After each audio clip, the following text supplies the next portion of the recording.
couple of the things that we use here is copper. So this is inch and one. This is inch and one copper. This is not copper that you're going to buy from like Lowe's or Home Depot. It is type L copper. It is made for AC and refrigeration work. And you can see on the side of the copper here, it says inch and 1/8 OD, ACR, type L, nitrogenized. So this copper, when we buy it, comes with plugs on the ends of the copper, and they come in 20-foot sticks. And these plugs they're all the way in there, and the copper is pressurized with nitrogen to keep any kind of dirt, air, contaminants out of the system. So it's not like plumbing copper. Doesn't really matter if there's any contaminants in there because it gets flushed out. With refrigeration, we want a clean install, as clean as we can possibly get. So we use type L nitrogenized coppers. That's very, very important to the systems. We're going to talk about now kind of how we solder and the proper way to solder refrigerant lines, or any lines for that matter. So what I've got here is I've got my vice grip holding some inch and one copper with an elbow, and we're not going to flow nitrogen because we're going to weld, and then we're going to take it apart. We're going to cut it open, and I'm going to show you that cupric oxide that's inside, that gets inside of the system. And then again, we'll do it again with nitrogen flowing, and we'll show you that how that cupric oxide doesn't form. I've got my copper set up. I've got some solder here. Typically not the solder I would use, but it'll work for this. So I've got my torch. Again, one of the things I like is that feather, that carburizing flame.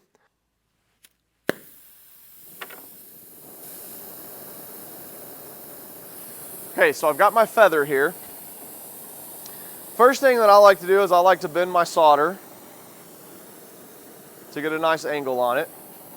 The next thing I'm going to do is I'm going to hold my heat on my fitting, and I'm going to angle my torch tip towards the fitting because I need the solder to suck inside this fitting. So I'm going to angle that torch tip this direction, and I'm going to hold it right about here. The next thing that I'm going to do is I like to get myself just a little bead of solder on there. Just like that. One thing that you want to be very careful of whenever people solder is they'll keep the solder here, and then they'll try to flow the solder before the solder is ready to flow. So one of the tips that I always give new guys, say, man, take that right hand with your solder and just put it behind your back. Get it out of the way and let your torch do the work. So I'm going to heat this copper fitting up, angling my torch this direction until that solder starts to flow on both pieces of pipe. So now it started to flow on the front, on the top. Now it's starting to flow on the pipe. So now my copper's hot enough and I can get my solder and start flowing with my solder. Now, the first thing that I'm going to do is I'm going to flow all the way back as far as I can see. Now this is where this 90-degree torch tip comes in. I'll show you why. As I'm soldering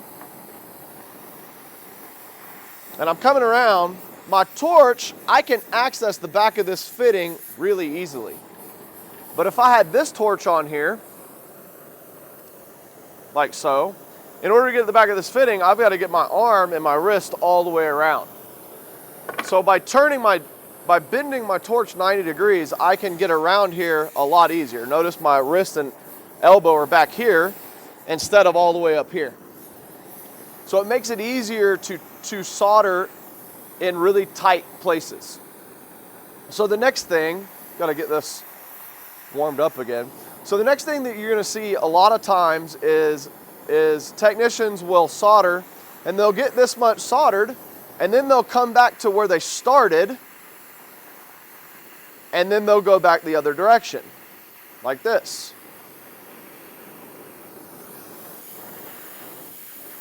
And they'll do that. The problem with this is Now I have to make up my solder, that two pieces have to meet back here where I cannot see it. And if I'm going to have a leak on this system, it's going to be back here where I cannot see it. Now in this case, I can look down. But in a lot of cases, when we're soldering in refrigeration, we don't have room. We're up against a wall, we're in a walk-in, we don't have a lot of space to be able to get around and see what we're doing. The best way to solder so that you don't have leaks is start where you can see the weld. Right, so I can see my weld here. And I'm going to go around this side, this back side like so. And I'm going to let my flame do the work where I can see it. I can see that my solder's flowing. Then I'm going to take my hand, I'm going to put it back behind my back and get it out of the way. And I'm going to bring my torch under here. And I'm going to start heating it up and I'm going to start pulling that solder until I see it flow. When I see that solder flow, I know that that solder has come around the joint and it's flowed all the way to where I can see it. And when I see it, I grab the solder I grab the solder on the pipe with my stick solder, and I finish the weld. And I bring it back around the front, and I finish my weld on the front of the pipe right here where I can see it, and I know that I don't have a leak on this pipe. Now, earlier I mentioned this is not the solder that I would normally use. The reason I would not normally use this solder is this is the really thin stuff, and I like the square sticks. Unfortunately, most of the supply houses don't carry the big square sticks, so we have to special order it, and we're actually right in the middle of a big job right now, and it's all on a big job, and I didn't want to drive all the way across town to get some. I had some of this laying around, so I decided to use it. But it goes a lot faster. I have to grab more sticks often. And as I'm trying to get this solder flow, I have less solder to make it flow. So I like the thicker sticks. They work a little bit better for me. So anyway, so again, to kind of recap, is I'll start where I can see it. I'll get the copper hot enough so that my solder will melt, and then I use my torch to pull the solder around. And then I'm going to get it all the way around here to where I can't see, and then I pull my torch back around and I just pull that solder. As the solder starts flowing, I'm going to see it, I'm going to grab it, and I'm going to finish my weld up here where I can see it. Instead of going this way and then going this way and then trying to just guess where my solder is. It doesn't, you will have leaks, and your leaks will be back here, and guess what? You can't see it back there. So if you'll bring it around the front, finish your weld on top, then you're in good shape. So let's talk about the cupric oxide again. So see how my copper here is a nice brown copper color, but up here I've got this black. And you can see, if I kind of scratch it, you can see this black these black shards come off.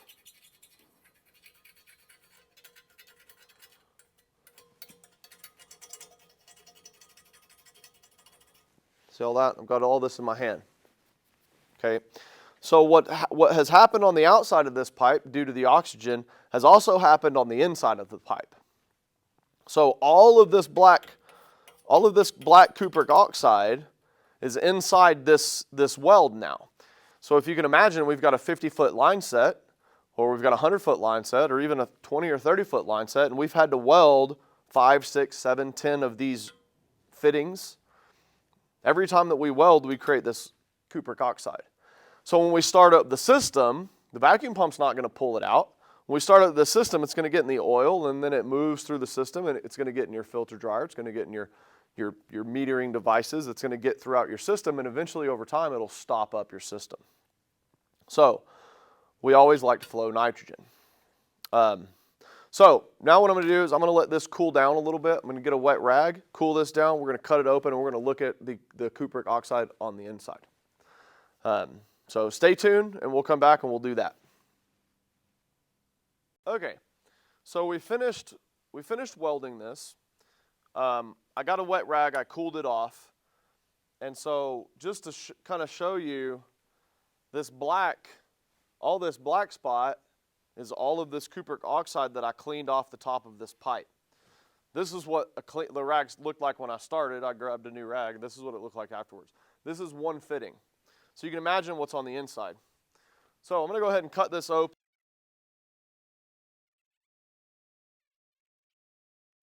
Okay. So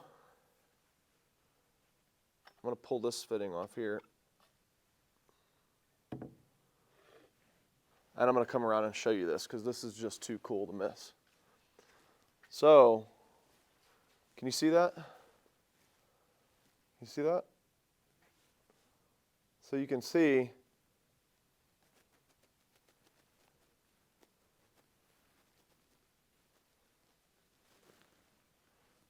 that's just the loose fittings, or that's just the loose cupric oxide in there that came out. If I put my finger in here,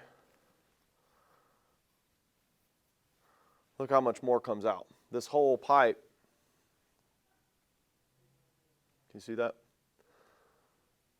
That's one weld on one side, right? And so you can see over here on this side, you can see all this cupric oxide in here. You can see how important it is to flow nitrogen whenever we're soldering. So, now we're going to flip the script and we're going to flow some nitrogen. So I got a new piece of copper here. There's no cupric oxide. You can see how it's a brand new, clean, clear piece of copper. Could you see that? So I'm going to throw that in my vice grip. Actually, I'm going to cut this real quick. All right, so I cut this copper. So one thing that we need to talk about when we're cutting copper is, again, when we're installing a commercial refrigeration system, we want it to be clean. We want the inside of this thing to be clean. That's why we use pressurized copper that has caps in it, so there's no dirt or anything like that. When we're working on it, when we're finished, and when we're not maybe finished on the job, but we're finished on running a line set, we want to put these caps back in it, so it's overnight, it's sealed, and we want to pressurize it. We want to keep this copper really clean.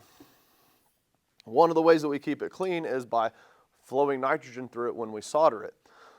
But another way that we keep it clean that's really, really important is the handy dandy trusty reamer. So this reamer is made by Hillmore. When we start new projects, I go buy, 20, 25 reamers, and I just give them out to all of the technicians in droves. Because what I don't want is them to be cutting copper and not have a reamer and then not ream it because they don't have one. So here's 5. You'll always have a reamer. It's cheap insurance. So just like the cupric oxide will get in the system and stop things up, as refrigerant is flowing through this copper pipe, when you cut it, there's an edge in here. It's a very, very sharp edge. And the refrigerant over time breaks that edge of that copper down, and then you get little copper flakes that go through the system. And again, they'll do the same thing. They stop up filter dryers, they stop up TXVs and metering devices. They'll get inside compressors. You can even get compressors that will short out because of the copper that is inside the pipe that hasn't been reamed. So we use a reamer. Every time we cut a piece of pipe, we use a reamer. And so what we do with that is I put a lot of pressure on it, and I'll go around and I'll ream that copper.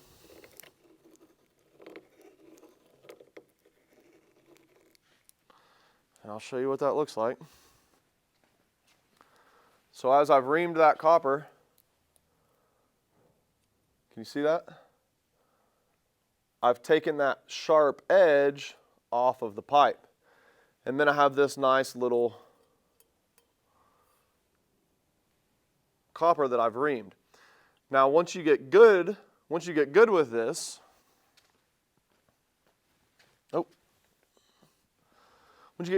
you can get it off in nice little pieces.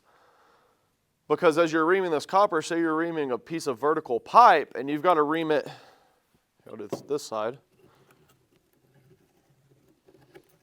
and you've got to ream it without, I dropped it.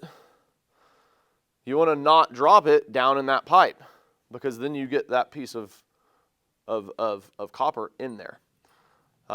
And so if that happens, it's okay. Usually what I do is I'll get a piece of solder and I'll bend it and just kind of stick it out there. The square solder that I use is 3 feet long.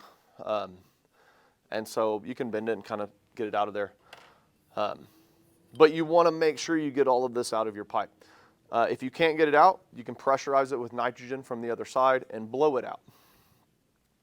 But you always, always, always, always, always have to ream your copper if you want a good clean install, because eventually all of this stuff will break and get in your refrigeration system. Okay, so now we've got our copper, we've got it reamed,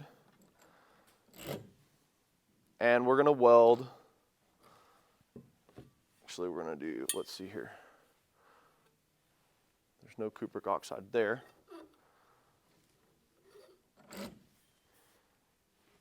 So we're going to weld another one. So I've got a new elbow. It's brand new, there's nothing in it. Got this piece of pipe, no cupric oxide in there either. So we're going to do the exact same process, but this time we're going to flow nitrogen. So how do we flow nitrogen? How do we get nitrogen in a system that works well? There's a lot of different ways. One of the easiest ways that I've found is we can use the rubber cap that comes with our copper. We can also solder the end to a pressure tap. You know, if it's a long one and man, you're going to be soldering for a long time, you know, days and days, and you've got to flow nitrogen for days and days, well, maybe you want to solder that in there so that you can pressurize the system too. But in this case, I'm going to use a pressure tap. In this pressure tap has a Schrader core. I've got a bunch of Schrader cores, so I keep this Schrader core tool remover. And so that Schrader core usually will come in and it's installed, and you'll put that in, and this is what you use to read your refrigeration pressures. But I'll take that Schrader core out, put it up so I don't lose it.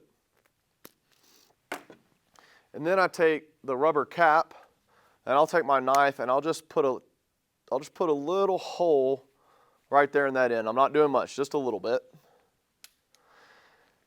Then I'm going to take this rubber cap and I'm going to put it in my copper. Can you see that? Let me get this in here real good. It always goes in better when you've reamed it. I didn't ream this side though. So I've got my rubber cap back in here, so now my pipe is sealed. Then I will take my stem and I'll shove my stem inside that rubber cap. So now my stem is in here, and it's in here pretty good. And now I'm going to force my nitrogen through the pipe and not to come out here. So this is a really easy way to flow nitrogen and keep it sealed and not bungle it around. So I'm going to take a hose. Since I pulled the Schrader core out, I don't have to worry about which side, but I'm going to use the Schrader core side with the side of the hose with the Schrader core depressor. And I'll hook that up. Here, I'll pull this out so we can actually see it. So I'll just hook that up to here. So I'm just going to be able to flow out. And then I'll take my nitrogen, hook it up to my nitrogen, turn my setting to off. Now, when you're putting hoses on, you don't have to He-man this. It's got a rubber O-ring. The rubber O-ring will do its job. So you don't have to He-man it. Just put it on there thumb tight, and you're good to go. So I open up my nitrogen. I see my gauge goes up to 2,000, so I got a full nitrogen bottle. And then again, we've got a purge setting right here and a braze setting.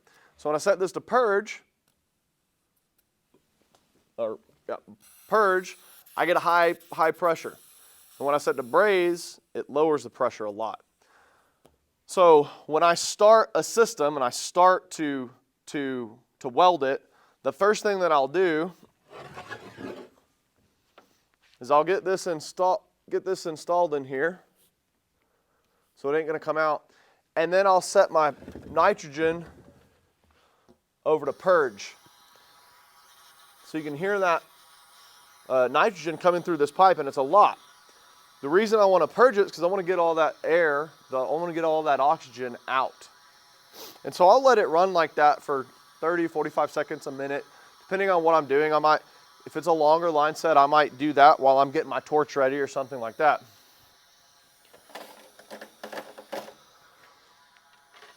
So I'm purging, I'm displacing all of that oxygen out of the system. So when I'm ready to solder, I'll flip that over to braze, and I'm still pushing nitrogen through here, but I'm not pushing very much. I'm pushing enough just to displace that oxygen. So I'm going to set this nitrogen bottle down on the ground. So it's out of the way. And now I'm going to solder this, and we're going to see what it looks like once we've soldered it. Now, the outside of it is still going to get the cupric oxide, just like it did on the last piece that we soldered. But I don't really care about the outside. I'm more interested on about the inside.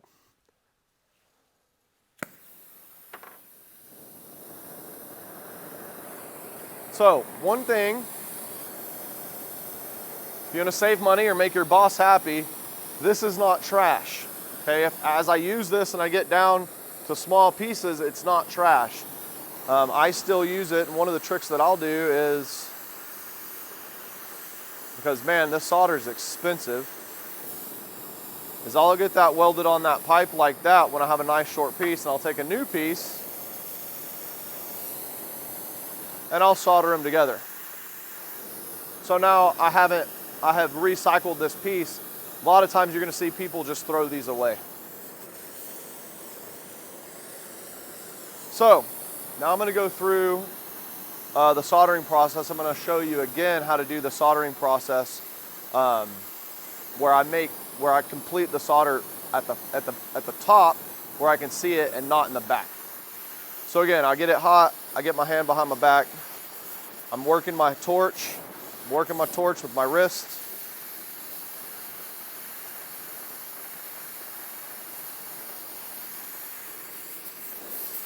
Get a little bit more on there. So now I can see my solder starting to flow, so now I'm going to let it flow. We'll come around the back side. Got my 90-degree torch so I don't have to get my wrist out there too much. Solder out of the way again. I'm going to watch it flow. I can see it flow now.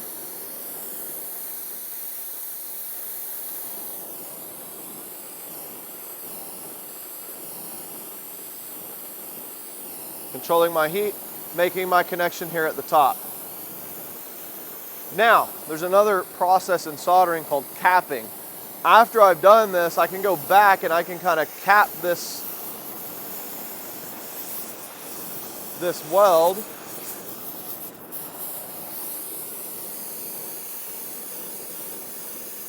Give it a little bit more strength on that fitting.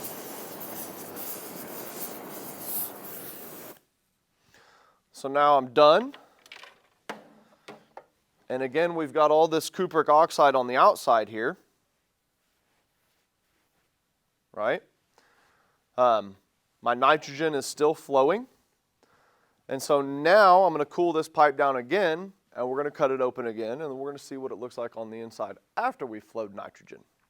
Okay, so we have finished soldering. This time we flowed nitrogen through the system. And I'm just wiping, I cooled it all off with just a wet rag, wiping it all off to get it dry. And so now I'm going to go ahead and I'm going to cut it open again. And then we'll look at what it looks like after you flow nitrogen through the system. And again, we flow that nitrogen in order to displace the oxygen. Nitrogen is an inert gas, and so it doesn't react the same inside as the oxygen does. And so when we flow that nitrogen,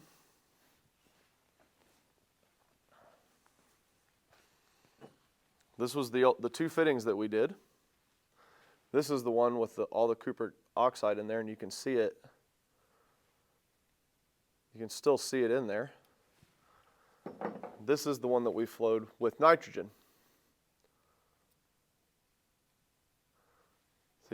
perfect, still clean, perfect copper. So it's a huge, huge thing to flow that nitrogen whenever you're soldering. You want to keep that system clean. I